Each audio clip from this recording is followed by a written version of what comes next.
जातं सहगना रघुनाथं तं साधुं परिजना सहितं कृष्ण चैतन्य देवं श्री राधा कृष्ण पादान सहगना ललिता श्री विशाखान्वितांश्च नमो विष्णुपादाय कृष्णपृष्ठाय भूतले श्रीमते भक्तिवेदांत स्वामी निति नामिने नमस्ते सरस्वती देवे गौरवाणी प्रचारिणे निर्विशेष शून्यवादी पाश्चात्य देशतारिणे हे कृष्ण करुणा सिंधु दीनबंधु जगतपते गोपेश गोपिका कांत राधा कांत नमस्ते तप्त कांचन गौरांगी राधे वृंदावनेश्वरी वृषभानुसुते देवी प्रणमामि हरिप्रिये वाञ्छाकल्पतरुभ्यश्च कृपा सिन्धुभ्येव च पतितानं पावनेभ्यो वैष्णवेभ्यो नमो नमः। जय श्री कृष्ण चैतन्य प्रभु नित्यानंद श्री अद्वैत गदाधर श्रीवासादि गौर भक्तवृंद हरे कृष्णा कृष्णा कृष्णा हरे हरे हरे राम राम राम हरे हरे। গরুড়দেবের সাউন্ডটা বন্ধ করে দিন, গরুড়দেবের সাউন্ডটা আসছে এখানে। ওম নমো ভগবতে বাসুদেবায় ओम नमो भगवते वासुदेवाय ओम नमो भगवते वासुदेवाय नारायणं नमस्कृत्य नरं चैव नरोत्तमं देवीं सरस्वतीं व्यासं ततो जयमुदीरये नष्टप्रायेषु अभद्रेषु नित्यं भागवत सेवया भगवती उत्तम श्लोके भक्तिर्भवति नष्टिके।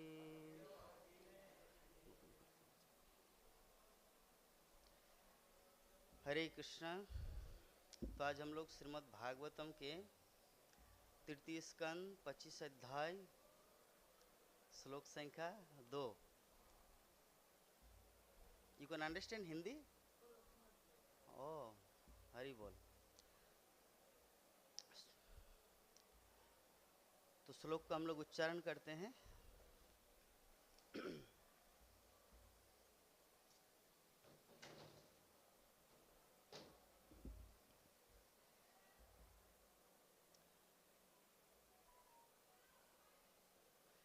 न ह्यस्य वर्ष्मणा पुंसां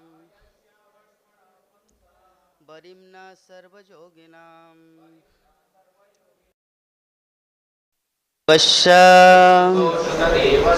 भूरि तृप्यन्ति मे सब न ह्यस्य वर्ष्मणा पुंसां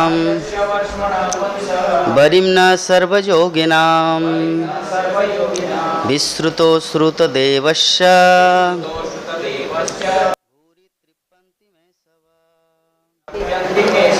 न ह्यस्य वर्ष्मणा पुंसां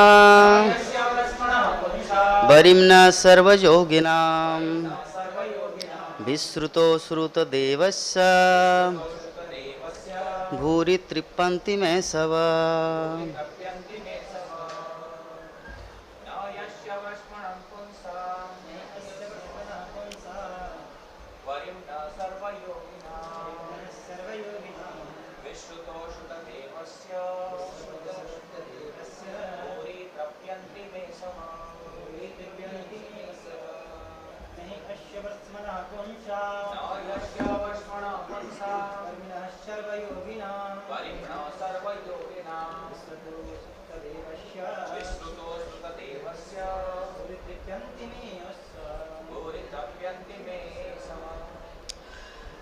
माता जी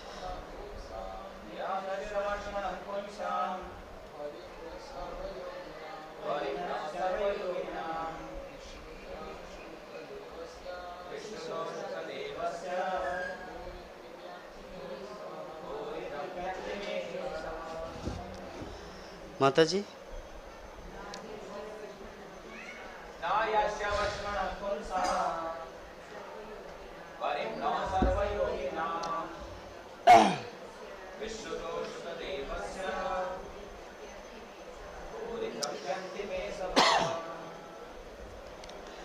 अनुवाद और तात्पर्य हिज डिवाइन ग्रेस ऐसी भक्तिवेदांत स्वामी जगत गुरु शिला प्रभुपाद के द्वारा। शौनक ऋषि ने कहा कि श्री भगवान से अधिक जानने वाला कोई अन्य नहीं है, न तो कोई उनसे अधिक पूज्य है, न अधिक प्रौढ़ योगी। अतः वे वेदों के स्वामी हैं और उनके विषय में सुनते रहना इंद्रियों को सदैव वास्तविक आनंद प्रदान करने वाला है। उनके विषय में सुनना प्रॉब्लम हो गया यूट्यूब में।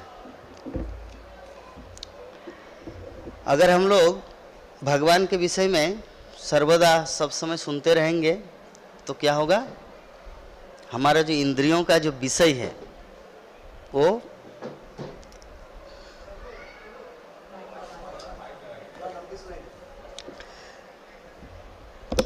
यहाँ पे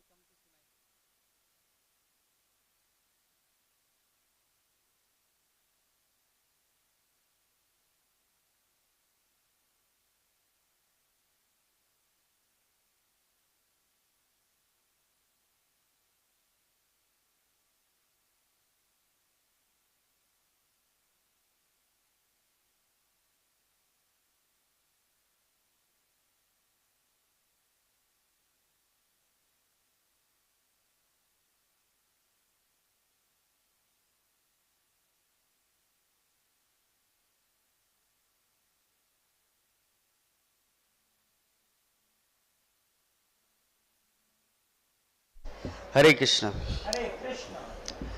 तो हम लोग यहाँ पे समझ गए कि शौनक ऋषि क्या बता रहे हैं कि भगवान से बढ़कर कोई जानने वाला है, नहीं उनसे कोई प्रौढ़ योगी। प्रौढ़ योगी मतलब, प्रौढ़ मतलब होता परिपक्व।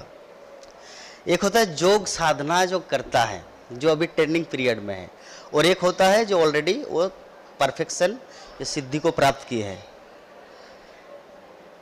तो भगवान वो तो ऑलरेडी योगेश्वर है। भगवत गीता में भगवान क्या बोल रहे हैं, या संजय कि यत्र योगेश्वर कृष्ण यत्र पार्थ धनुर्धर तत्र श्री विजय भूतिर, तत्र श्री विजय भूतिर ध्रुवा नीतिमर्तिमम। योगेश्वर, योग, तो यहाँ पे आज के श्लोक में क्या गया, प्रौढ़ योगी। प्रौढ़ मतलब होता परिपक्व, जिन्होंने योग की जो सिद्धि वो प्राप्त की है। तो ये प्रसंग आया है, हम लोग जानते हैं कि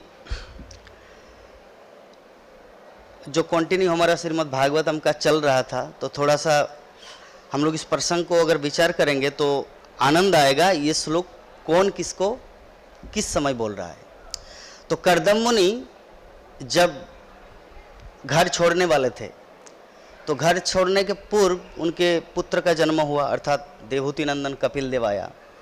तो कपिल देव जब प्रकट हुआ तो कर्दम मुनि जाके उनको स्तुति करने लगे। क्या स्तुति किए, सर्वप्रथम स्तुति किया कि हम जैसे लापरवाही भक्त, लापरवाही मतलब जो भक्ति को ठीक ठाक से पालन नहीं करता, जो भक्ति की जो 64 विधि है रूप गोस्वामी भक्ति रसामृत सिंधु में दिए हैं। तो अगर हम लोग अपने जीवन में विचार करके देखें तो क्या हम लोग 64 विधि को 100% पूर्ण रूप में ना 100% कर पाते हैं? कुछ ना कुछ तो त्रुटि मिस्टेक हो जाता है। तो कर्दम मुनि भी वही चीज़ हमारे लिए दर्शा रहे हैं। ये उदाहरण, वो तो भगवान के पार्षद है, जो भगवान का पिता है वो तो कोई साधारण जीव हो नहीं सकता, भगवान के पार्षद है। भक्ति विनोद ठाकुर क्या बोले, हमारा जीवन सदा पापे रहता, वो भगवान के पार्षद है। तो क्या सच में उनका जीवन पापमय था? तो वो सब क्यों है? फोरास हमारे लिए। तो इसीलिए कर्दम मुनि यहाँ पर बताना चाह रहे हैं कि हम जैसे जीवात्मा के, हम जैसे गृहस्थ के घर में भी आप जो भक्ति को पूर्ण रूपेण ठीक ठाक नहीं करते हैं, फिर भी आप जन्म लेते हैं या अवतरण लेते हैं। इसका कारण क्या है? हम सबकी महिमा को ग्लोरीफाई करने के लिए, महिमान्वित करने के लिए। जैसे कुंती देवी श्रीमद् भागवतम के प्रथम स्कंद के 8वें अध्याय में वर्णन करते हैं कि कोई कोई बोलते हैं आप जदुवंश की महिमा को प्रकट करने के लिए, उनको प्रकाशित करने के लिए इस धराधाम में आए। कोई कोई बोलते हैं कि भूमि देवी बहुत ही तप्त हो चुकी थी, बहुत ही दुखी थी, उसको प्रसन्न करने के लिए आप आए। कोई कोई बोलते हैं कि आप 5 पांडवों का सखा बन के आए। तो इस प्रकार कुंती देवी ने विभिन्न रीजन बताया कि भगवान इस संसार में क्यों प्रकट होते हैं। तो अल्टीमेटली कंक्लूजन क्या हुआ कुंती महारानी की स्तुति में? वो कंक्लूजन दे रहे हैं कि एकमात्र और एकमात्र अपने भक्तों की महिमा को वृद्धि करने के लिए, अपने भक्तों की महिमा को सारी दुनिया में प्रकाशित करने के लिए भगवान इस धराधाम में उनके पुत्र रूप में, उनके सखा रूप में या उनके रिलेटिव्स के रूप में आते हैं, अवतरण करते हैं। तो कर्दम मुनि का भाव यही है कि आप हमारे घर में आए हैं, मेरे पुत्र बन के आए, इसका एकमात्र उद्देश्य क्या है? मेरी महिमा को प्रकाश करना। और ये सच है। तो आगे कर्दम मुनि कहते हैं कि मेरे प्रिय प्रभु, जो अपने भक्तों के सम्मान को सदा बढ़ाते हैं, आप मेरे घर में केवल अपने वचन को पूरा करने और वास्तविक ज्ञान की प्रक्रिया का प्रसार करने के लिए अवतरित हुए हैं। जो भक्त होता है उनको भगवान का मूड एंड मिशन समझ में आ जाता है। भगवान को तो भक्त का मनोभाव समझ रहते ऑल टाइम, उनको समझ है ही, और जो भक्त होते हैं उनको भी भगवान का मूड समझ में आता है। एक बार क्या हुआ, आप लोग जानते हैं, चैतन्य महाप्रभु के जीवन लीला में चैतन्य महाप्रभु का कुछ भाव था और रूप गोस्वामी वो चीज़ अनुभव किया और उन्होंने तालपत्र में लिखा था वो बात। और जो उनका जो ये है घर है, जिस कुटिया में रहते थे जगन्नाथपुरी में, वो तालपत्र को वो लिख के ऊपर में सुखाए थे। और रूप गोस्वामी के समाधि, रूप गोस्वामी के कुटिया में महाप्रभु रोज आते थे। तो रूप गोस्वामी समुद्र स्नान के लिए गए थे, उस समय रूम में था नहीं, और महाप्रभु आके देखा रही क्या उड़ रहे हैं हवा में, तो तालपत्र को उठाया। और वो जो महाप्रभु का जो भाव है, जो वृंदावन में जब राधा रानी, जब भगवान श्री कृष्ण मथुरा जा रहे हैं और मथुरा से द्वारका जाएंगे, मतलब रथ यात्रा का प्रसंग, तो वृंदावन धाम में जब राधा रानी के मन में जो भाव है कि कृष्ण छोड़ के जा रहे, यद्यपि कृष्ण बोल रहे कि मैं जस्ट कंस को मारूंगा एंड कम बैक, मतलब तुरंत आ जाऊंगा, लेकिन राधा रानी को ऑलरेडी हृदय में फील हो रही कि ये तो जा रहे लेकिन पता नहीं आएंगे, ये उनको पहले से पता। तो यही भाव मतलब महाप्रभु फील कर रहा था। तो रूप गोस्वामी महाप्रभु का चेहरा देख के ये चीज अनुभव किया था और उन्होंने ये पंक्ति तालपत्र में लिखे थे। तो उसके बाद जब महाप्रभु आके देखा, अरे रूप गोस्वामी मेरे भाव को कैसे पता चला उनको। रूप गोस्वामी स्नान करने के लिए गए समुद्र स्नान, तो वो जैसे समुद्र स्नान करके आए, एक थप्पड़ मारा महाप्रभु ने, एक थप्पड़ मारा, बोले कि तुम मेरे भाव को कैसे समझे। तब रूप गोस्वामी बोले कि प्रभु, जिनके ऊपर आपकी विशेष कृपा है वही तो आपके भाव को समझ सकता है, अन्यथा भगवान के भाव को, भगवान के मूड एंड मिशन को कौन समझ सकता है। तो कर्दम मुनि यहाँ पर वही चीज वर्णन कर रहे हैं कि आप इस संसार में क्यों आए हैं, सांख्य योग का सांख्य फिलोसॉफी को जगत में प्रतिपादित करने के लिए। और सांख्य फिलोसॉफी का अर्थ क्या होता है, आगे वर्णन किया जा रहा है कि सांख्य फिलोसॉफी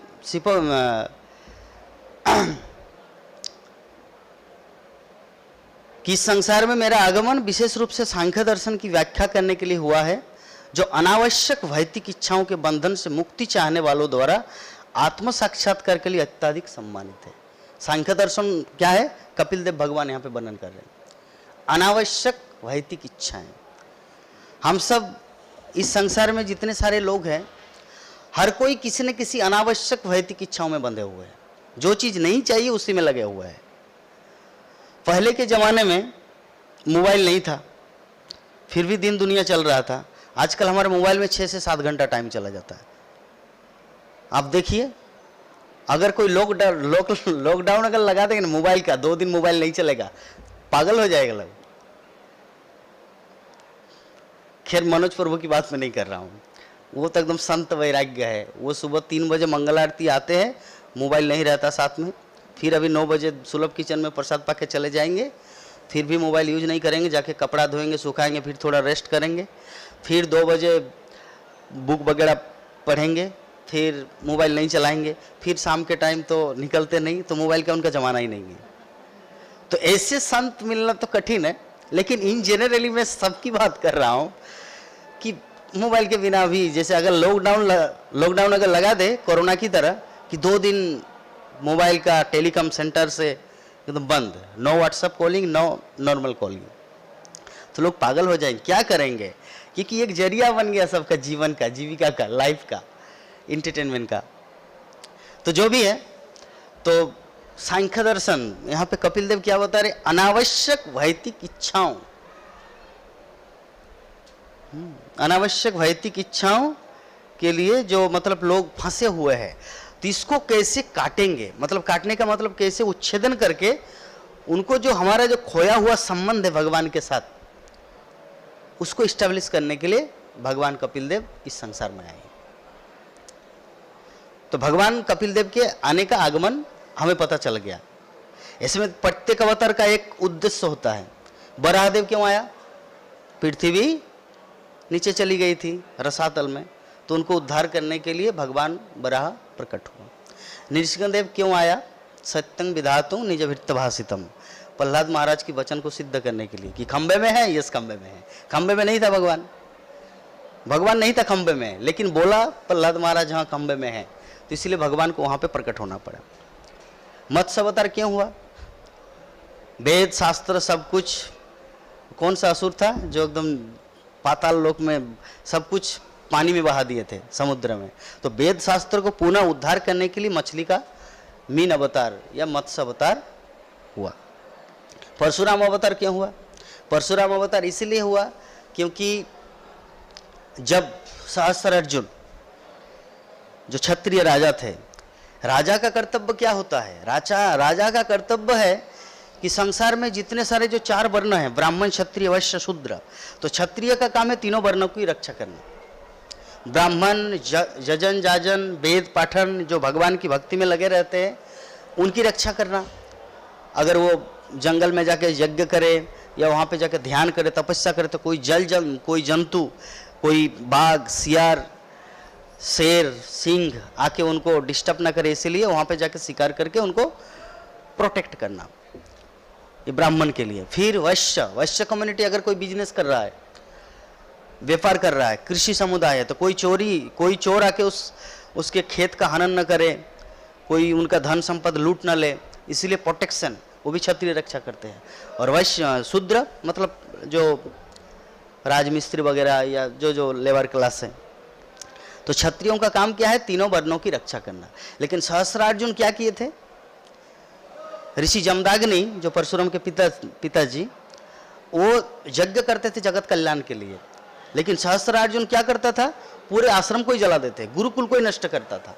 गुरुकुल में लोग बच्चे आते थे पढ़ने के लिए, वेद विद्या आत्मज्ञान उनको प्राप्त होता था ताकि भविष्य में जन कल्याण करे। लेकिन सहस्त्रार्जुन अपने आप को भगवान मानता था, तो अगर मैं भगवान हूं तो दूसरा विष्णु यज्ञ क्यों हो? इसलिए जमदाग्नि को जाके चेतावनी देता है कि तुम ये बंद करो। तो बोले कि कैसे बंद करें? ये तो हमारा क्या श्लोक है भगवत गीता का? यज्ञात भवति पर्जन्यो पर्जन्नात् अन्नात् भवति भूतानि भूतानि अन्नात् भवन्ति भूतानि, फिर अन्नात् भवन्ति भूतानि भूतानि पर्जन्य अन्नात् संभव। मतलब अगर यज्ञ करेंगे तो देवता प्रसन्न होंगे, और देवता प्रसन्न होंगे तो बारिश होगा, और बारिश होगा तो अन्न उत्पन्न होगा, और अन्न उत्पन्न होंगे तो खाएंगे सभी। तो अल्टीमेटली ये जो 4 पुरुषार्थ है, धर्म, अर्थ, काम और मोक्ष, तो सबसे पहले क्या है? धर्म। अगर धर्म ना हो तो फाइनेंस, अर्थ नहीं आएगा। धर्म नहीं हो तो अर्थ नहीं आएगा, और अगर अर्थ पैसा ना हो तो आप अगर चाहेंगे तो मोबाइल खरीद नहीं सकते, काम इच्छा नहीं कर सकते। तो धर्म होगा तो अर्थ आएगा, फाइनेंस पैसा, और पैसा आएगा तो अपनी काम इच्छा पूर्ति होगी, और जब काम इच्छा की पूर्ति होगी तो उसके बाद मुक्ति। हाँ छोड़ो ये सब बेकार है, वो कब होगा? जब आपके पास है। जैसे प्रभु जी फॉरेनर है, उनके पास ऐसे धन संपत्ति अगाध था, इसलिए ब्रह्मचारी है, सब कुछ परिवार माता पिता सब कुछ छोड़ के यहाँ पर मायापुर धाम में आए। हो यू अंडरस्टैंड हिंदी क्लियरली? तो सब कुछ छोड़ के आए, क्यों? क्योंकि वैसा संपत्ति था। और जिसके पास नहीं है वो क्या करेंगे? इधर जाऊं या उधर जाऊं, वैराग्य की ओर जाऊं या भोग की ओर जाऊं? क्योंकि वो बीच में फंसा है, न घर का न घाट का। इसीलिए धर्म करना चाहिए। धर्म करने से अर्थ आएगा, अर्थ के बाद काम की पूर्ति होगी, उसके बाद मोक्ष इजीली बन जाएगा, इजीली, आसानी से। किसी क्या प्रसंग बोल रहा था? हाँ, उसके पहले क्षत्रिय का। तो सहस्त्रार्जुन ऐसे रोकता था रोज। पूरा जमदाग्नि ऋषि क्या करते थे, जंगल से लकड़ी लाके फिर से निर्माण करता था गुरुकुल का। जैसे आग लगा देते तो सभी तो भाग जाते थे अपने शिष्यों को लेकर। फिर से भाई गुरुकुल कैसे बंद करे? हम लोग जानते हैं, श्रील प्रभुपाद जब जुहू मंदिर बना रहे थे मुंबई में, तो जो नायर था, एन नायर, वो क्या किए, एक तो पैसा भी लिया प्रभुपाद से, मतलब इस्कॉन से, और उसके बाद बोले कि नहीं ये जमीन मेरी है। तो उसके बाद क्या हुआ, ऋषिकंद में उनको मार दिए। तो एक दिन उनकी पत्नी आके प्रभुपाद को बोला कि इन्होंने मेरा पति का जाल, मतलब मेरे पति को खत्म किया। तब जो लॉयर था, एडवोकेट, बोले कि आपको लगता है कि प्रभुपाद ने आपके पति का जीवन हरण किया, मतलब मृत्यु हुआ आप श्रील प्रभुपाद के कारण, तो तुम भी सावधान रहना तुम भी सावधान रहना। तो क्या हुआ अल्टीमेटली, तो ये सब बोलने का भाव प्रभुपाद तो रोका नहीं। यद्यपि बहुत सारा ऐसे प्रॉब्लम आया था जुहू में, तो फिर श्रील प्रभुपाद लॉस एंजलिस में था। श्रील प्रभुपाद गिरिराज स्वामी को कॉल किया और बोले कि तुम जाओ विश्व हिंदू परिषद में, जो बाल ठाकरे है, बाल ठाकरे या राज ठाकरे, बाल ठाकरे पास जाइए और उनको बोलिए कि ऐसा हो रहा है, विष्णु मंदिर का ध्वंस कर, क्योंकि नगर पालिका उनको तोड़ रहे थे मंदिर को। बोले कि अरे ये गैर जिम्मेदार, ये कोई ट्रस्ट नहीं है, ये इलीगल है, ऐसे करके तोड़ रहा था। तब जैसे बाल ठाकरे के पास गए तो बाल ठाकरे डायरेक्ट नगर पालिका को कॉल किया और कॉल करके क्या बताया, मुंबई मेरी नगरी है, मतलब मुंबई मेरा शहर है। यहाँ अगर एक भी विष्णु मंदिर का अगर तोड़ा गया ना, मैं पूरे मुंबई को जलाकर राख करूंगा। ये बाल ठाकरे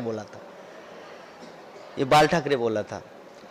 तो ये धर्म, विश्व हिंदू परिषद या आरएसएस जो भी है, अल्टीमेटली श्रील प्रभुपाद वहां पे वो यूज किया, कहां पर कैसे प्रोटेक्शन देना है। तो जैसे प्राचीन काल में होते थे, जमदाग्नि सहस्त्रार्जुन रोज जाके ध्वस्त कर देते थे, पूरा गुरुकुल को ही जला देते थे। अरे भाई वो राजा है, सरकार जैसा चाहे वैसे ही करें, बाकी प्रजा क्या करेंगे। हम लोग तो देख रहे वर्तमान संसार में, नाम नहीं लूंगा, आप लोग समझ जाइए, भारत की इस ईस्ट में और वेस्ट में दो जो देश है, नाम नहीं लूंगा, यू कैन अंडरस्टैंड। तो कैसा हो रहा है, क्यों? क्योंकि प्राचीन काल में ही होता, वहां पे उस समय भी होता था। तो सहस्त्रार्जुन ऐसे करते थे। तब भगवान को बहुत दया आया, अरे ये बार बार गुरुकुल का निर्माण कर रहे और फिर बार बार ये जला दे रहे, आखिर चाहते क्या है, इनको तो मारना है। फिर परशुराम का अवतरण हुआ। तो परशुराम का जब अवतरण हुआ तो परशुराम अपने पिताजी को बहुत समझाया क्या, पिताजी हम मानते कि हम लोग ब्राह्मण हैं, इन कास्ट, मतलब हम लोग कास्ट में ब्राह्मण हैं, लेकिन जब जरूरत पड़े तो हथियार उठाना चाहिए। ये एक बार नहीं, 100 बार नहीं, 1000 बार नहीं, 10,000 बार बोला था अपने पिताजी को, इतना समझाया था। कौन? भगवान साक्षात परशुराम जमदाग्नि को समझाया था। तो जमदाग्नि बार बार एक ही रिपीटेशन बोलता था, मेरे पुत्र अपना धर्म कैसे छोड़े। कौन सा धर्म? शांत, ब्राह्मण का धर्म शांत। अगर कोई मारने आए तो चुपचाप रहेगा, प्रोटेक्ट ना करना। प्रोटेक्ट करना मतलब क्षत्रिय। तो इसीलिए परशुराम जो ब्राह्मण परिवार में जन्म हुआ, जमदाग्नि का पुत्र, लेकिन बन गया क्षत्रिय। क्यों? क्योंकि वो जरूरी था उस समय। और उसके बाद अभी कोई प्रश्न उठा सकते, प्रभु जी उन्होंने 21 बार क्यों मारा था क्षत्रियों को? पूरे पृथ्वी में जितना सारा क्षत्रियों का वंश था, एक एक को चुन चुन के मारता था, एक एक को चुन चुन के मारता था परशुराम। वो परशु लेके, वो फरसा लेके सबको काटता था। अभी कोई पूछ सकता है, अरे भगवान हो कि इतना निर्दयी हो सकता क्या? अरे क्षत्रिय तो अच्छा है, क्षत्रिय अच्छा है, लेकिन क्षत्रिय अगर अपने धर्म का पालन न करे तो भगवान भी माफ नहीं करेंगे। सभी जाति का, चाहे ब्राह्मण हो, क्षत्रिय, वैश्य हो, शूद्र हो, सबका अपना अपना काम है।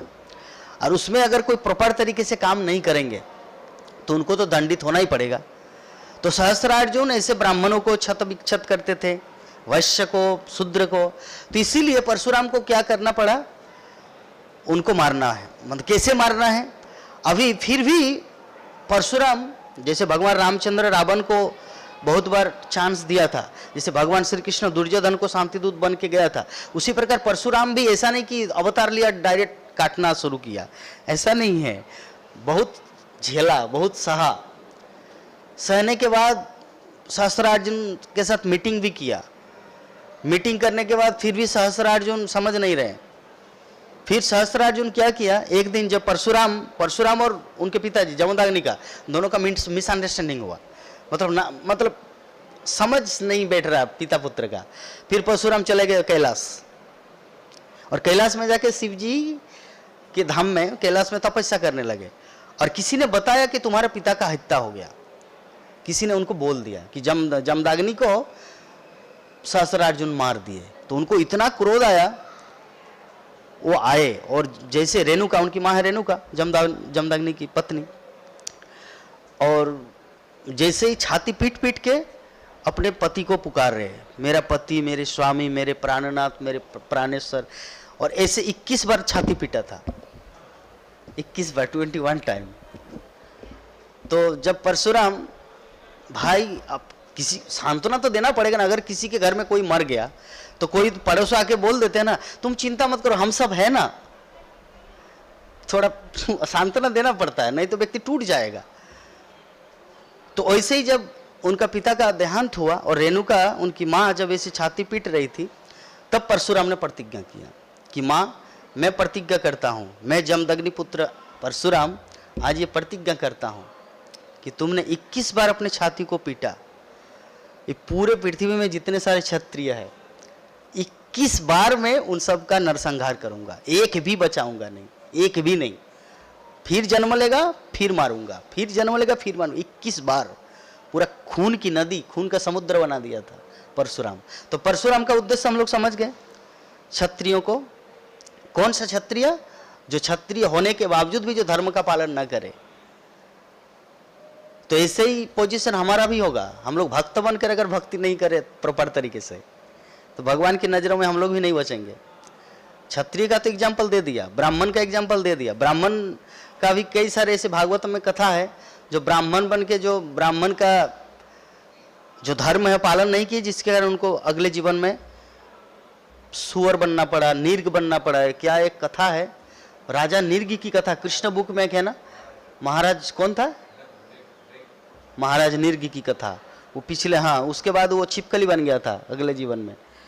तो ऐसे हम लोग भी अपने जीवन में, यद्यपि मायापुर धाम से हम लोग कनेक्टेड है और भगवान चैतन्य महाप्रभु बहुत ही उदार है, इसीलिए हमें क्षमा करेंगे, लेकिन वृंदावन में जाएंगे, कुछ अपराध हुआ ना, अगले जीवन में बंदर बनना पड़ेगा, सुअर बनना पड़ेगा, कुत्ता बनना पड़ेगा, क्योंकि वहाँ पे क्षमा नहीं मिलता।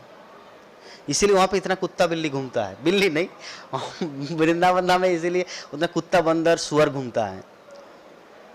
क्योंकि जब जगन्नाथ दास बाबा जी महाराज वृंदावन धाम गए, तो वृंदावन धाम में जाके देखा, अरे कृष्ण क्या गलती किया भाई, थोड़ा सा माखन ही तो चोरी किया, कान पकड़ लिया जसोदा माँ। और यहाँ देखिए हमारी सची माता को कि महाप्रभु क्या क्या नहीं की, लेकिन सची माता, ठीक है बाबा करो, बाबा तुम ही करो, जहाँ पार्छो करो।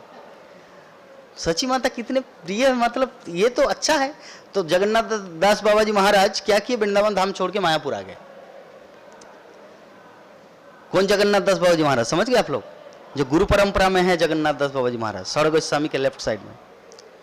तो ऐसे ही भक्ति विनोद ठाकुर, उन्होंने बहुत प्रयास किया था कि यार महाप्रभु का जो मिशन है, उनको पहले लगता था कि ये आउल बाउल, नेड़ा नेड़ी, करता भाजा, ये सब जो बहुत सारे हैं ना, जो मल मांगते पूरे शरीर में, अपसंप्रदाय मल विष्टा जो है वो पूरे शरीर में मांगते थे, और वो एक संप्रदाय, वो भी चैतन्य नाम से ही है। तो भक्ति विनोद ठाकुर को लगता था कि ये चैतन्य महाप्रभु का जो मोमेंट है वो like a that type of sentiment. लेकिन बाद में जब चैतन्य चरितामृत पढ़ा, तब फिलोसॉफी समझ में आया, अरे जगत में जो जैसा प्रचार है वैसा नहीं है, महाप्रभु का मूवमेंट तो अलग है। तब भक्ति विनोद ठाकुर ने एक पुस्तक लिखा, टीचिंग ऑफ लॉर्ड चैतन्य, जो कनाडा वो पुस्तक को भेजा गया था। उसके बाद जैव धर्म लिखा, और ऐसे करते करते भक्ति विनोद ठाकुर ने मूवमेंट चालू किया। और भक्ति विनोद ठाकुर की कृपा से ये हम लोग गौड़ीय संप्रदाय को देख पा रहे हैं, अन्यथा गौड़ीय संप्रदाय पूरी तरह लुप्त हो जाएगा। गौड़ीय संप्रदाय के कर्ता ही ये भक्ति विनोद ठाकुर। पहले सब तो बाबा जी थे, गौरकिशोर दास बाबा जी महाराज बोलिए, जगन्नाथ दास बाबा जी महाराज, उससे पहले स्ट्रॉन्ग था, जैसे श्रीनिवास आचार्य, नरोत्तम दास ठाकुर, फिर श्यामानंद पंडित, वो लोग स्ट्रॉन्ग था, अच्छा फिलोसफी था। लेकिन बीच में क्या है ना, पूरा गैप हो गया था। और बीच में गैप होने के कारण जब भक्ति विनोद ठाकुर आया, चैतन्य चरितामृत पढ़ा, उसके बाद उन्होंने सोचा कि मुझे पुनः उसको रिवाइव करना है। लेकिन बीच में उनको एक बार ऐसा फीलिंग आया था कि चलो वृंदावन जाके भजन करते हैं, और जाने का पूरा बैग में सब पैकिंग भी कर लिया था, ट्रेन से वृंदावन जाने वाले थे। लेकिन तारकेश्वर शिव जी आप जानते हैं, तारकेश्वर जानते हैं? तो तारकेश्वर शिव उनके सपने में आया और भक्ति विनोद ठाकुर को बोला कि तुम कहाँ जा रहे हो? बोले कि वृंदावन। किस लिए? भजन करने। बोले कि तुम भजन करने जा रहे हो, और महाप्रभु जो कृष्ण प्रेम देखे गए उनको कौन उद्धार करेगा, उनको पूरी दुनिया में कौन प्रचार करेगा, तुम यहीं पर रुको और यहाँ पे महाप्रभु के धाम, उनकी लीला, भक्त, सब कुछ आप फिर से परिवेश को सृष्टि करो। तब भक्ति विनोद ठाकुर ने प्रण लिया। इसीलिए भक्ति विनोद ठाकुर को सप्तम गोस्वामी बोला जाता है। এই ছয় গোসাই जब ब्रजे कलो बास, राधा कृष्ण नित्य लीला कोरिलो प्रकाश। जब षड़ गोस्वामी वृंदावन धाम गए तो महाप्रभु ने उनको 2 इंस्ट्रक्शन दिया था, 2 निर्देश। पहला ग्रंथ प्रनयन, मतलब बुक पब्लिश, और दूसरा लुप्त तीर्थ उद्धार, जो तीर्थ लुप्त हो चुका है उसको उद्धार करना है। हम लोग जो ब्रजमंडल परिक्रमा करते हैं वो तो सब तो षड़ गोस्वामियों की देन है, सब तो लुप्त हो गया था। तो षड़ गोस्वामी वृंदावन धाम को उद्धार किया और भक्ति विनोद ठाकुर मायापुर धाम को उद्धार किया। तो भक्ति विनोद ठाकुर ने क्या किया, ये जो जोगपीठ में जो हम लोग मंदिर देखते हैं, वो प्रत्येक घर में जाके 1-1 रुपया कलेक्ट करता था। वो मैजिस्ट्रेट था उस समय, चाहते तो खुद मंदिर का निर्माण कर सकते थे। लेकिन भक्ति विनोद ठाकुर ने सोचा, अगर मैं खुद अपने पैसा से अगर निर्माण करूं तो मेरा आने वाला जो जनरेशन वो कभी क्लेम करेगा कि मेरा नाना जी ने बनाया था, ये मेरा दादाजी ने बनाया था, मेरा परदादा ने बनाया था ये मंदिर, जोगपीठ का मंदिर, चैतन्य महाप्रभु का जन्म स्थान। इसीलिए उन्होंने क्या किया, भीख मांगने की तरह प्रत्येक घर में जाके 1-1 रुपया कलेक्ट किया, या किसी के घर में अगर पैसा नहीं तो चावल लिया और उसको बेचा, और ऐसे करके ये निर्माण किया गया जोगपीठ का, ये जो मंदिर हम लोग देखते हैं भक्ति विनोद ठाकुर ने। तो अल्टीमेटली देखिए हमारे आचार्य जो है किस प्रसंग में बोला था, बंदर का, कि वृंदावन धाम में अगर भजन करेंगे, अगर थोड़ा सा त्रुटि हो जाए तो अगले जीवन में बंदर बनना पड़ेगा, कुत्ता बनना पड़ेगा, क्योंकि बनना ही है भाई। तुमने भजन किया, इसका परिणाम तुमको वृंदावन धाम में जन्म मिला, तुमने पाप किया, इसका फलस्वरूप तुमको कुत्ता बनना है। लेकिन महाप्रभु के धाम में ये उदार धाम है, थोड़ा गलती कर भी जाए तो कोई बात नहीं, ठीक है, माफी है। वो ब्रिटिश शासन की तरह है, पूरा सोफिस्टिकेटेड, लेकिन ये थोड़ा सा उदार है। ठीक है, गलती किया, गलती हो जाता है। जैसे बच्चा ट्यूशन पढ़ता है या कोई स्कूल में पढ़ता है, तो ऐसा थोड़ी कि वो गलती किया तो उसकी स्कूल से निकाल देंगे, उसको सुधारा जाता है, फिर से बोला जाता है ठीक है ओके ऐसा पढ़ो, ऐसा है। आम, ओयाकार में आम ऐसे होता है, मैंगो MANGO सिखाते हैं बार बार बच्चे को। तो वैसे ही ये जो मायापुर धाम है ना, वैसे उदार धाम है। इसका मतलब ये नहीं कि मैं वृंदावन धाम को ये कर रहा हूँ, मेरे बोलने का भाव है कलिजुग का धाम, चैतन्य महाप्रभु का धाम, यहाँ से भक्ति करने से, देखिए भक्ति आप जहाँ भी करेंगे, अपराध मत करो, तुम अमेरिका में करो, आपको भगवत धाम प्राप्त होगा। लेकिन अगर गलती करेंगे मायापुर धाम में, यहाँ भी आपको भोगना पड़ेगा। ऐसा नहीं कि यहाँ पे गलती करते जाएंगे और भजन करते रहेंगे, ऐसा नहीं है। पद्म पुराण में जो 7 नंबर श्लोक है, 10 नाम अपराध में ऐसे एक है, 7 नंबर में क्या, नामनाद बलाद ही जस से पाप बुद्धि, कि नाम के बल पर पाप आचरण करना। अगर आपको लगता है अरे मैं तो भजन साधन कर रहा हूँ, महाप्रभु तो उदार है, कुछ भी गलती करो, कुछ भी पाप करो, मुझे क्षमा मिलेगा, तो चलो ना करते हैं। जैसे क्रिश्चियन चर्च में किया जाता है, सारा पूरा सप्ताह पाप करेंगे, और शनिवार को हे गॉड प्लीज फॉरगिव अस, मुझे क्षमा कीजिए, हमने ये गोहत्या इतना किया, इतना गोमांस खाया, अभी हमें क्षमा प्रदान कीजिए। तो श्रील प्रभुपाद कई बार आत्मसाक्षात्कार का विज्ञान, the science of self realisation, उसमें इसके बारे में एक बहुत बड़ा एक लेख है, पूरा आर्टिकल है, आप लोग उसको पढ़ लेना, इस क्रिश्चियन अनुयायियों के लेकर। तो ऐसा नहीं है कि हम लोग ऐसे पाप करते रहे और क्षमा भगवान देते रहे, नहीं, भगवान क्षमा देते हैं, एक दो बार वार्निंग देते हैं। हम लोग कितना सारा पाप कर रहे हैं, मायापुर धाम में रहते हो, फिर भी तो भगवान ने रखा है। कौन बोलेंगे कि मैं एकदम प्योर हूँ? कोई हाथ उठा के दिखाइए। मेरे बोलने का ये नहीं कि आप लोग शुद्ध भक्त नहीं, मेरे आई जस्ट गिव एग्जांपल। कुछ ना कुछ तो ऐसे त्रुटि है ही हमारे प्रत्येक भक्त के जीवन में। जो बाहर के लोग हैं, जो बाहर में भक्ति करते हैं, जो मायापुर में साल में एक बार या दो बार आते हैं, वो सोचते अगर मैं मायापुर में रहता तो एवरीडे मंगल आरती आता, और हम लोग यहाँ पे मायापुर धाम में बसवास कर रहे हैं, फिर भी एवरीडे मंगल आरती नहीं होता। यद्यपि मंगल आरती करना चाहिए। तो भगवान तो देख रहे हैं, अरे इनको चांस दिया, ये नहीं कर रहा है, और जो वहां पे लालाई थे वो तो बाहर है मायापुर के, तो अभी क्या करे? तो भगवान को गुस्सा आता है, समझ गए? उनको गुस्सा आता है, बेकार भीड़ करके रखा है, चलो आउट करो। क्योंकि स्पेस है नहीं, जैसे क्या एग्जांपल दो, एक फिल्म हॉल है, तो फिल्म हॉल में जितना टिकट काटना है वो टिकट काटे और अंदर चला गया, और वहां पे जाके वो लोग ड्रामा मचा दिए, अच्छी तरह चिल्ला रहे, साउंड नहीं आ रहा है अमरेशपुरी का या किसी भी, मतलब मेरे बोलने का है। तो जो टिकट का, अरे भाई जो बाहर लाइन है उनको तो कम से कम बैठने दो, तुम लोग बाहर निकल क्यों डिस्टर्ब करते? ना देख रहे ना दूसरों को देखने दे रहे। तो इसे तो भगवान ऐसे सोचेंगे, इनको तो मायापुर में मैं रख दिया, इतना फैसिलिटी दिया, इसको जैसे सोसाइटी दिया, फिर भी ड्रामा कर रहे। अभी भगवान चाह के भी हटा नहीं सकते, क्योंकि भगवान भक्त वत्सल है। भगवान फंस जाते बेचारा, वो धर्म संकट में पड़ जाते हैं। ऐसे में कहा जाता है ना, जीवात्मा धर्म संकट में पड़ते हैं। असली धर्म संकट तो भगवान का होता है, हम सबको लेकर।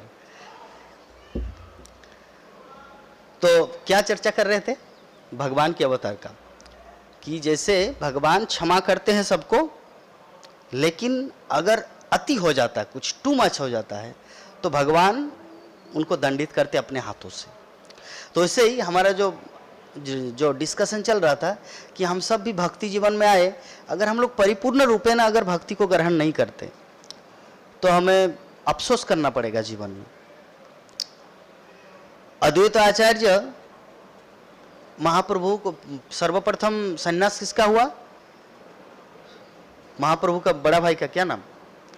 विश्वरूप। तो विश्वरूप का सन्यास हो गया। पहले 3-4 बच्चे मर गए थे। सची माता का जन्म लेता था, मरता था, एक एक जन्म लिया, मरा।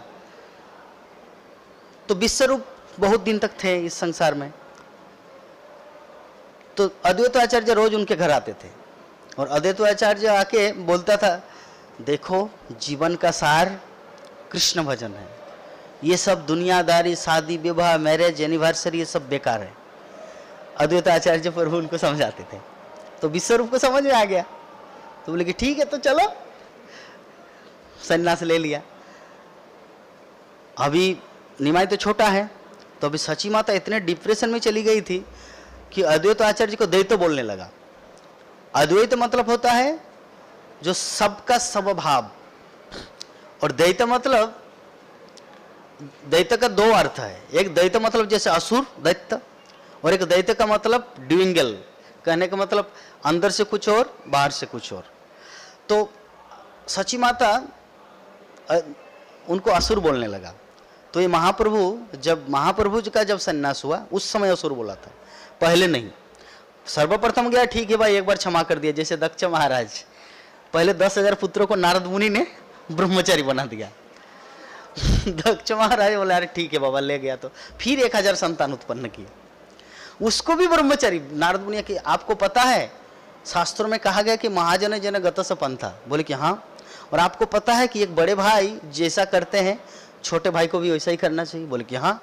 तो प्रचेतागण जो 10,000 थे वो सब ब्रह्मचारी लाल कपड़ा लेके नारायण सरोवर में तपस्या कर रहे हैं। तो तुम लोग क्या करोगे?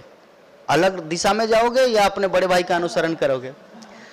तो नारद मुनि ऐसा मतलब शब्द बोल दिया, भाई हाँ ये तो सच है, मैं बड़े भाई के खिलाफ कैसे जा सकता हूँ? तो क्या करना है? बोले लाल कपड़ा मैं लाता हूँ, खरीद के नामहट्टो से पहनो। 1000 उनको भी ब्रह्मचारी बना दिया। दक्ष महाराज को इतना गुस्सा आया, बोले अरे ये क्या है नारद, तुमको मैं श्राप देता हूं कि तुम कभी भी एक जगह स्थिर नहीं रह सकते। ऐसे उनको श्राप दे दिया। तो गुस्सा होता है ना भाई सबका। तो वैसे ही सची माता बोले कि ठीक है, विश्वरूप को तो ले गया कि ये जंजाल है, भक्ति करना सबसे बेस्ट है, तो विश्वरूप संन्यास ले लिया। अरे भाई मेरे घर में एक छोटा सा निमाय है, उसको तो कम से कम बचा के रखो। और वो भी शादी किया है। पहले लक्ष्मी प्रिया से शादी, वो मर गई। फिर विष्णु प्रिया, तो विष्णु प्रिया ओनली 16 वर्ष की लड़की है, 24 वर्ष का महाप्रभु। और घर में कोई कमाने वाला इनकम सोर्स नहीं है, ना कोई वृद्धा पेंशन था मोदी का, वो भी नहीं था, ना वेस्ट बंगाल सरकार का राशन पानी मिलता था। जैसे राशन मिलता है ना, अंत्योदय कार्ड है या विभिन्न प्रकार के बीपीएल कार्ड है, ना राशन मिलता था, ना पेंशन मिलता था, कुछ भी नहीं, कमाने वाला कोई नहीं। और महाप्रभु संन्यास ले, गुस्सा आएगा कि नहीं? गुस्सा आएगा कि नहीं? आएगा। तो इसलिए अद्वैत आचार्य को असुर बोला था। तो अद्वैत आचार्य का जब असुर बोला तो महाप्रभु ये चीज किसी के माध्यम से सुना। तो महाप्रभु जब संन्यास लेके जब बहुत दिन बाद एक बार आए नदिया में, ऐसे में तो संन्यास लेने का मतलब होता है पूरे विश्व का भ्रमण करना, पूरे भारत का भ्रमण करना। तो महाप्रभु को फिर से आए दर्शन देने के लिए नदियावासी को। तो बोले कि मैं सबको कृपा करूंगा, सबको कृष्ण प्रेम दूंगा, सची माता को नहीं दूंगा। क्यों? क्योंकि वो अपराधी है। एक वैष्णव चरणों में अपराध किया है। किसके चरणों में? अद्वैत आचार्य के चरणों में। तो भक्ति ऐसा है और भगवान ऐसा है, अपने माँ को भी नहीं छोड़ता। हम सब किस खेत के मूली है, इसीलिए हमें बहुत ही सावधानी के साथ भक्ति करना है। अरे ठीक है चलेगा, जाचे तो जाचे, मतलब जा रहे तो जा ही रहे, ऐसा नहीं है। स्टिक बनना है। जैसे इस्कॉन कितना स्टिक है, उसी तरह हमारे लाइफ को भी स्टिक बनाना है। आप जाइए गौड़िया मठ में, कितना भीड़ हो रहा है। जोगपीठ में जाइए, चैतन्य मठ में जाइए, और इस्कॉन में देखिए लाइन लगा के प्रसाद हम का। कल हमारी उपानंद बलराम प्रभु 1 घंटा से प्रसाद हम का लाइन दिए। मैं बोला कि क्या कर रहे हैं? बोले लाइन दिया हूँ, हमारे कुछ गेस्ट आए हैं उनके लिए प्रसाद हम का। बोली कि बाहर में कितना सारा होटल है जो वैष्णवों का है, भक्तों का है, वहाँ भी तो खरीद सकते हैं ना, वहाँ भी टेस्टी है।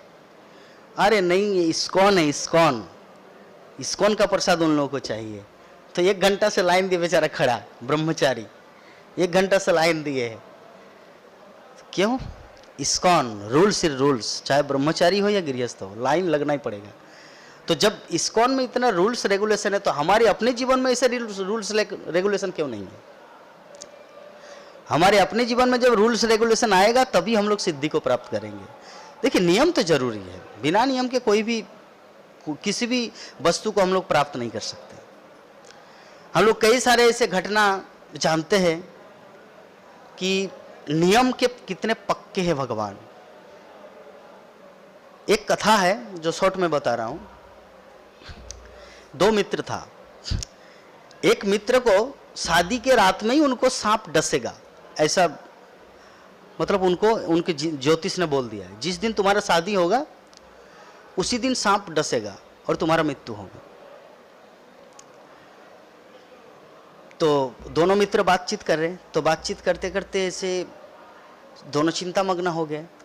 तो ज्योतिष ने बोल दिया कि वो सांप तुम बन के आओगे, दूसरा मित्र, जैसे मैं और मनोज प्रभु या मैं और उपानंद प्रभु, एग्जाम्पल। तो मान लीजिए जिस दिन मेरा शादी होगा उस दिन सांप डसेंगे और मर जाएंगे हम। और वो सांप कौन बनेगा? उपानंद। वो भी पता चल गया।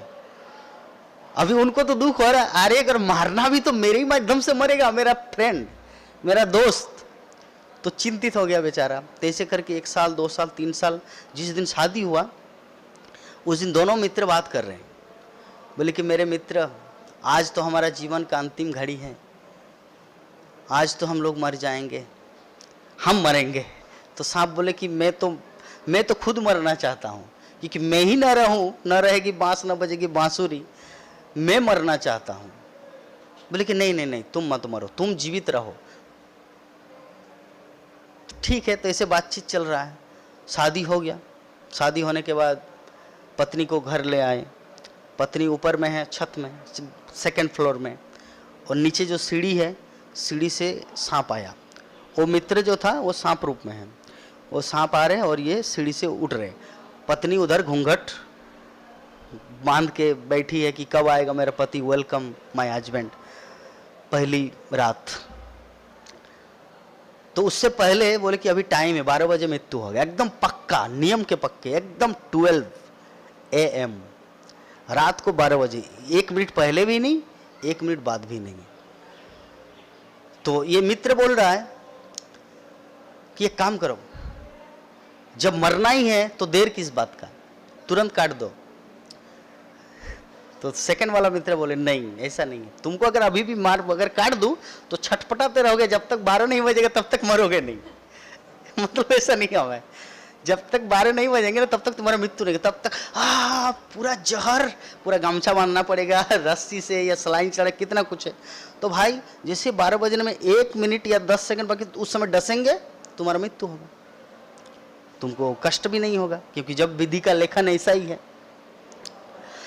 तो क्या हुआ, वो दोनों बात कर रहे हैं, पत्नी उधर वेटिंग कर रही है। व्हाट्सएप तो नहीं था कि मैसेज करो आ जाओ, ठीक है, वो कमरे में बंद है, और इधर ये दोनों का, मित्र का, दोनों का बातचीत चल रहा है। तो इधर एक घटना हुआ। घटना इस प्रकार, एक माता जी जो गर्भावस्था में थी, जिनका पुत्र का जन्म होने वाला था, और उनके पिता थे, उनकी मां नहीं थी, उनके पिता और लड़की और उनके पेट में बच्चा दूसरे घर में। तो अभी वो ऐसी परिस्थिति में वो 11:30 से 12 के बीच बच्चे को जन्म दिया, हॉस्पिटल में नहीं, घर में ही, कुटिया में। तो जन्म जब दिया तो उनको बहुत भूख लगी, वो लड़की को इतनी भूख लगी, अपने पिता को बोला, बूढ़े पिता को, पिताजी, प्रभु जी सोइए मत, ध्यान से सुनिए, पिताजी अभी अगर मुझे भोजन नहीं मिला ना तो मैं इस बच्चे को ही खा जाऊंगी, क्योंकि इतना भूख है, मेरी जठराग्नि, मैं मर जाऊंगी। अब मैं मर जाऊंगी या आपका बच्चा मरेगा, मतलब आपका नाती पोता मरेगा, तो आपको जेने के ना प्रकार है ना भोजन की व्यवस्था करना है। टाइम कितना हो रहा है, 11:30 के बाद, रात। और गरीब परिवार ऐसा थोड़ी कि एप्पल बेदाना या कुछ रखा हुआ है घर में, वो तो भीख मांग के लाते थे, जो भाई खत्म हो गया। हम सब ऐसे फ्रिज में रखा हुआ है या पूरा पैक रखा हुआ है, ऐसा तो संभव नहीं। और सभी लोग सो जाते, गांव के लोग, अभी कैसे जुगाड़ करेंगे। तो बीच रास्ते में जाके वो चिल्ला रहा है उनका पिताजी कि कोई है जो मेरी बेटी को भोजन दे, पूरा चिल्ला रहा है। अभी इधर का घटना, ये दोनों मित्र बात कर रहे, सांप और उनका फ्रेंड, और उनकी पत्नी खिड़की से सुन रही, अभी तक नहीं आ रहा। होता है ना भाई, ये क्यूरियोसिटी, टाइम होता है इतने बजे आना चाहिए, फिर जाके देख, अरे ये किससे बात कर रहा है। तो बात करने में ऐसे कि मेरे मित्र, और तो 5 मिनट टाइम है, फिर तो मरना ही है। बोले कि हाँ मेरे मित्र, मैं नहीं चाहता तुमको मारना, पर क्या करूं, विधि का लेख ऐसा ही है। ये चीज उनकी पत्नी को पता चला।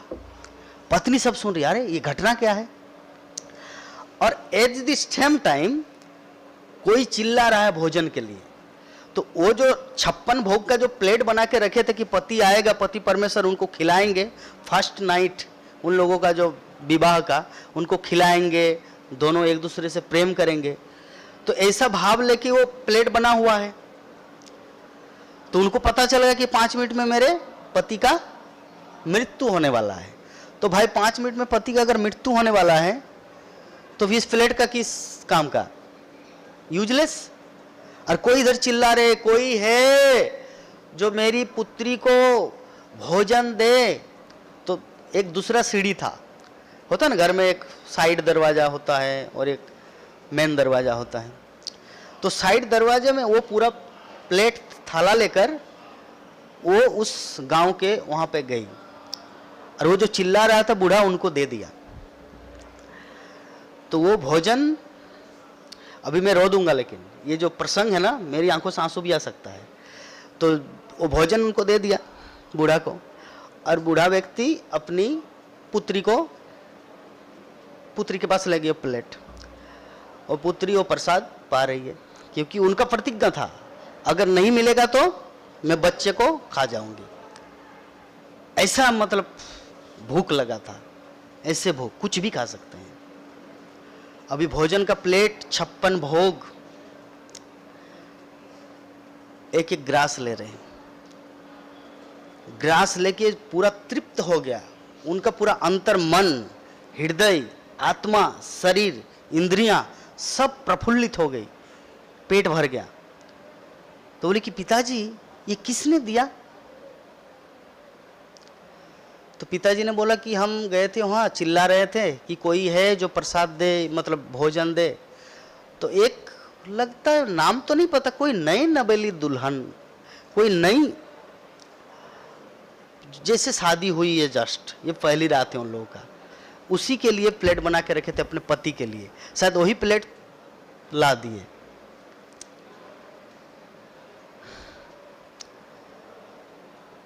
तो बोले कि ठीक है, खैर मैं भगवान से बोलती हूँ, मैं तो नाम नहीं जानती हूँ स्त्री का,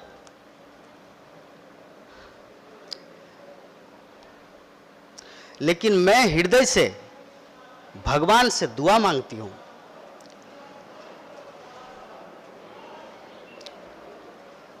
कि जिसने मुझे तृप्त किया, 2 जान को बचाया, मुझे भी और मेरे पुत्र को भी, वो अखंड सौभाग्यनी रहे। ये बाकी है 2 मिनट, 12 बजने में, सर्पदंशन में 2 मिनट बाकी है, only 2 minutes left.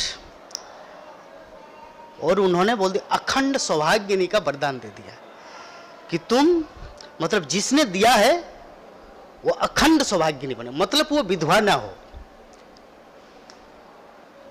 Chitragupta, Yamraj और भगवान का दोनों का डिस्कशन चल रहा भी वैकुंठ में कि प्रभु अभी तो मरने वाला था, एक जीव आने वाला था।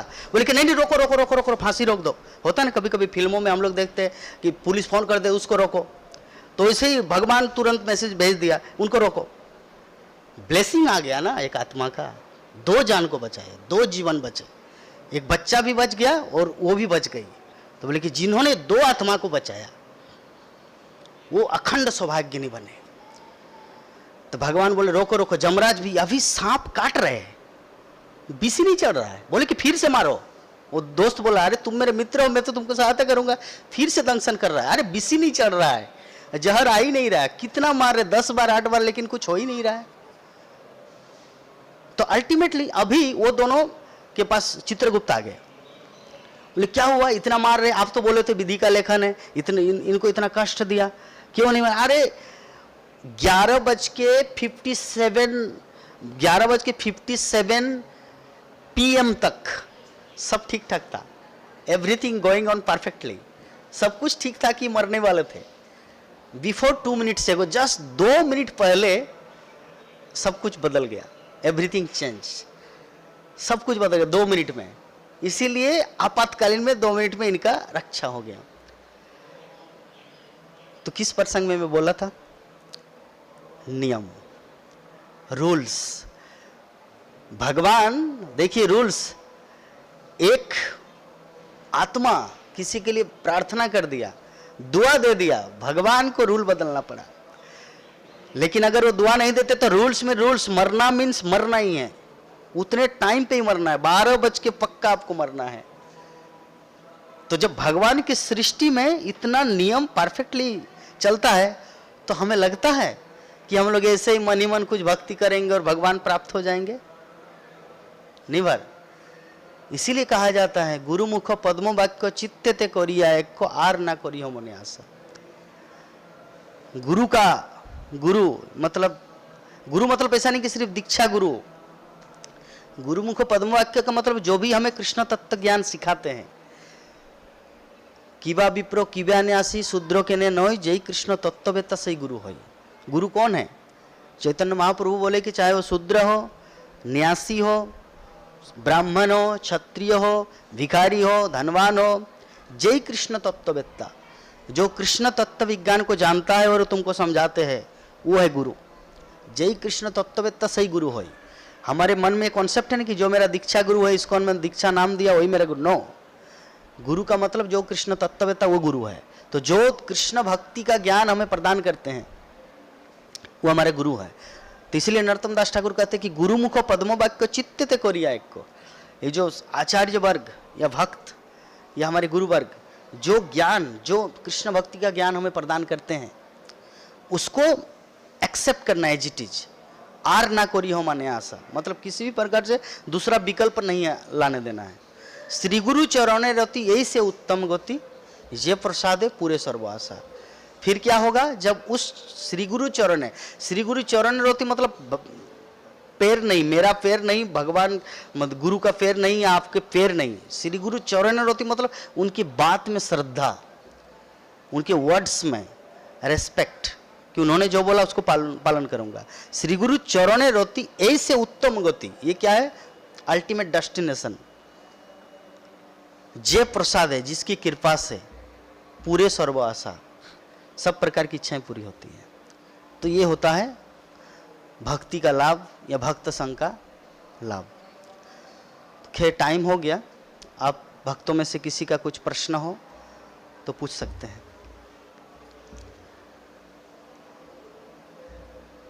कुछ प्रश्न है? यस।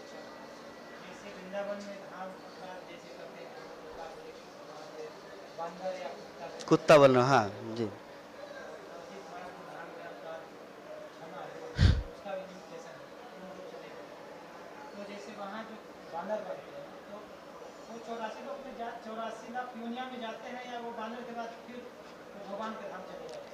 बानर के बाद डायरेक्ट भगवान के धाम नहीं चले जाते और फिर से मनुष्य जीवन लेगा। जैसे जड़ भरत के प्रसंग में क्या आता है? पहले भरत महाराज था, मनुष्य था। इनका प्रश्न इस प्रकार है कि वृंदावन धाम में, मैं यूट्यूब वालों के लिए बोल रहा हूँ, वृंदावन धाम में अगर कोई भक्ति करता है, अगर अपरिपक्व अवस्था में अगले जीवन में बंदर या कुत्ता या सुअर बन गया, तो फिर क्या डायरेक्ट सुअर बन के वो भगवान के पास जाएंगे या कैसे भगवान के धाम को जाएंगे? तो उसका उत्तर इस प्रकार है, जैसे हम लोग श्रीमद् भागवतम में जड़ भरत के प्रसंग में देखते हैं कि पहले भरत महाराज था जिसके नाम से ये भारत भूमि हुआ, फिर वो जंगल गए भक्ति करने के लिए, तपस्या करने के लिए। तो जैसे ही तपस्या करने के लिए गए तो वहाँ जाके वो हिरण के प्रति आसक्त होने के कारण हिरण बनना पड़ा। तो हिरण बनने के बावजूद भी उनके दिमाग में उसकी स्मृति बनी रही कि मैं पहले भरत था, अभी हिरण बना, और ये हिरण मेरा ओरिजिनल या असली स्वरूप नहीं है, मुझे भगवान के स्वरूप को प्राप्त करना है, भगवान के शाश्वत जीवेर स्वरूप नित्य कृष्णदास। इसीलिए वो स्मृति उनकी बनी रही, इसलिए अगले जीवन में जड़ भरत के बन के आया, फिर मनुष्य शरीर पाके वो भगवान के धाम गए। तो कोई भी डायरेक्ट कोई जीवात्मा, वो शिवानंद सेन का कुत्ता अलग है। चैतन्य चरितामृत में वर्णन है कि शिवानंद सेन का जो कुत्ता था, वो कुत्ता मर गया, सीधा भगवत धाम चले गए, वो अलग मैटर है। हम सब की बात कर रहे हैं, हमको मनुष्य रूप में आना होगा तभी भगवत धाम जा सकते हैं। कुत्ता बन के या गाय बन के या वेल बन के नहीं जा सकते। क्लियर? आपका और किसी का कुछ है प्रश्न? यस माता जी, थोड़ा सा जोर से बोलिए। अच्छा बोलिए, प्रभु जी मुझे बता देंगे, बोलिए।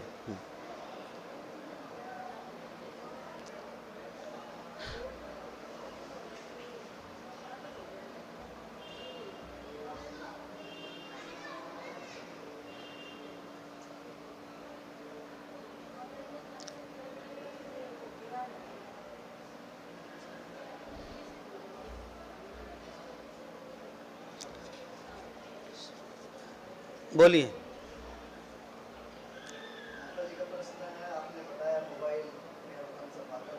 हाँ,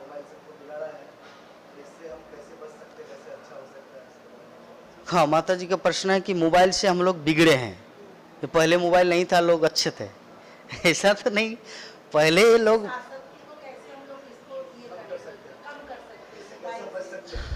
नहीं तो मोबाइल में अच्छा अच्छा चीज देखिए।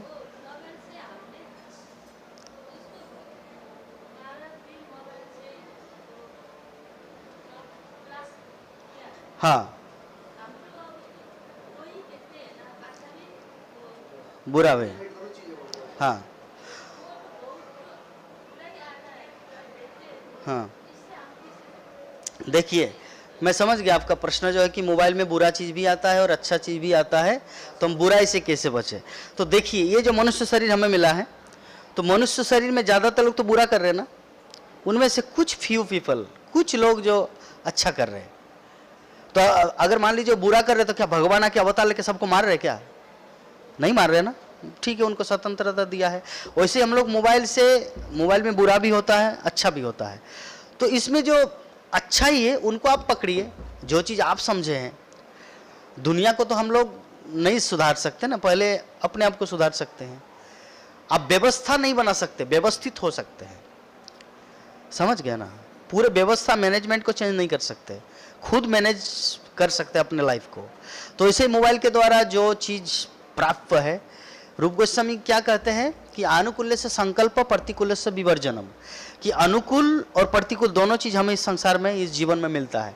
तो जो अनुकूल है उसको स्वीकार कीजिए और जो प्रतिकूल है उसको रिजेक्ट कीजिए। पहले के ज़माने में, जैसे अभी तो मोबाइल आया, जब 90s के दौरान पहले जब टीवी आया था, दूरदर्शन टेलीविज़न, उसमें सुबह सुबह 9:30 बजे श्री कृष्ण सीरियल आता था, रामानंद सागर का। फिर B.R. चोपड़ा का महाभारत आया, विष्णु पुराण सीरियल आया, और शाम 4 बजे क्या आता था, बाजीगर, दीवाने, इस प्रकार आता था। तो उसी दूरदर्शन में आपको भगवान भी दिखाते थे और उसी दूरदर्शन में कली का चेला भी दिखाते थे। वो सब तो कली का चेला है, बॉलीवुड कली का चेला है। तो खैर वो बॉलीवुड वाले उन्होंने ही बनाया रामानंद सागर का टीवी सीरियल B.R. चोपड़ा, लेकिन ये इसमें कृष्ण मिला था इसीलिए ये चमक गया, और वो कृष्ण मिला नहीं था इसीलिए वो पुराना हो गया। तो मेरे बोलने का अर्थ है कि भाई उस समय टीवी का दौर था, अभी मोबाइल का दौर है। तो मोबाइल के दौर में अभी हमें क्या है, इस्कॉन में कितने सारे टेम्पल है पूरी दुनिया में, और हर टेम्पल में श्रीमद् भागवतम का क्लास होता है, भगवद गीता का क्लास होता है, और भी कितने सारे सेमिनार होते हैं। तो वो सब श्रवण करते रहिए, एक के बाद एक, एक के बाद एक, एक के बाद एक। और श्रील प्रभुपाद का कितना सारा बुक्स है, भगवद गीता है, भागवतम है, चैतन्य चरितामृत में कितने सारे आचार्यों का लिखा हुआ ग्रंथ है, उसको पढ़िए। ऐसे इंगेज कीजिए अपने मन को। समय तो ही है ना, ऐसा नहीं कि ज़्यादा भक्ति करेंगे तो समय ज़्यादा बढ़ेगा या पाप करेंगे तो कम है, ऐसा नहीं। समय आपको ही मिला है, उनमें से आपको यूज करना है, कौन सा सेलेक्ट करना है। और किसी का कुछ प्रश्न नहीं है?